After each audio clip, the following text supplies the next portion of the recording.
다석 사상으로 읽는 삶과 죽음의 철학, 죽음 공부 72번째 시간입니다. 오늘은 브루노의 죽음, 브루노의 죽음이라는 제목으로 말씀드리겠습니다. 하느님의 진실상을 깨달은 브루노는 신앙을 버릴 수도 목숨을 버릴 수도 없어 육체와 정신의 자유를 지키고자 다른 나라로 피신하였습니다. 그렇다고 해서 누가 기다리며 반겨주는 사람이 있는 것도 아니었습니다. 교단에 서기를 바랐으나 써주는 곳이 없었습니다. 공자는 14년 동안 천하를 돌아다니며 구경하였다지만 브루노는 15년 동안 타국을 여기저기 돌아다녔습니다. 프랑크푸르트 암마인에 있는 한 출판사가 도와준 덕분에 수도원에서 집필을 할 수 있었습니다. 오늘날의 상식으로는 도저히 이해도 납득도 되지 않는 괴이한 일입니다. 하느님과 예수의 이름으로 한 사람의 삶을 이토록 짓밟다니 기가 막히지 않을 수 없습니다.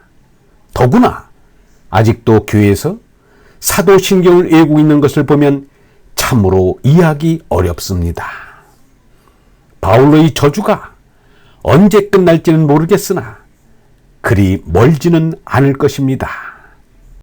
브루노가 양심의 자유와 지성의 자유, 아니 하느님 사랑, 예수의 사랑을 지키고자 안간힘을 쓰고 있을 때 고국 이탈리아에서 반가운 소식이 왔습니다. 베네치아에 사는 부유한 젊은 귀족이 자신에게 기억수를 가르쳐 달라며 그를 초빙한 것입니다. 로마 가톨릭이라는 거대 조직과 맞서 겨루온 브루노가 가정교사 노릇을 해달라는 초청에 흔쾌히 나선 것을 보면 그동안의 삶이 얼마나 고달팠는지 짐작이 갑니다. 브루노를 초청한 사람은 조반니 모체니고였습니다. 당시 베네치아는 이탈리아에서 손꼽히는 상업도시이자 자유공화국으로 로마 교황청 바티칸에서도 함부로 할 수 없는 곳이었습니다. 게다가 모체니고는 이른바 힘있는 사람이었습니다. 브루노는 모체니고가 자신을 보호해 주리라 굳게 믿었습니다. 그리하여 마음 놓고 초청을 받아들였습니다. 타국살이 15년 만에 모국어를 실컷 쓰고 실컷 들을 수 있는 것만도 기뻤으리라. 그러나 이탈리아에도 믿는 도끼에 발등 찍힌다는 속담이 있는지 모르지만 브루노는 믿었던 모체니고에게 끝내 배신당하였습니다. 브루노의 자유로운 종교관에 놀란 데다 교습에 대한 불만 등이 겹쳐 모체니고가 그를 베네치아 종교재판소에 밀고 했던 것입니다. 결국 브루노는 바티칸에 끌려가 구금되고 말았습니다. 바티칸은 훗날 의인을 죽였다는 비난을 피하고자 브루노를 전향시키려고 했습니다.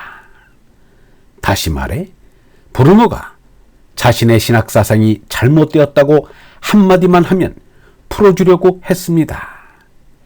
그렇게 무려 7년을 가둬두었습니다.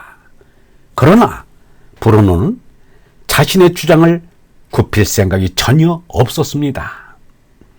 그는 당시의 기독교 윤리를 비판했으며 자유로운 토론과 상호 이해를 바탕으로 모든 종교가 평화롭게 공존할 수 있다고 생각했습니다.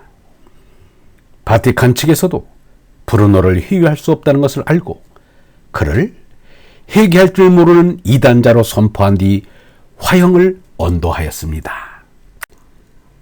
브루노 한 사람쯤 그런 소리를 한다고 해서 가톨릭이 금방 무너지는 것도 아닌데 왜 죽이기까지 하였을까?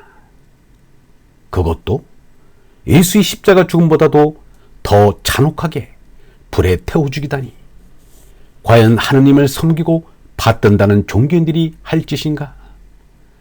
뒷날 톨스토이는 국가는 폭력이라고 하였지만 그때는 종교도 폭력이었던 것입니다.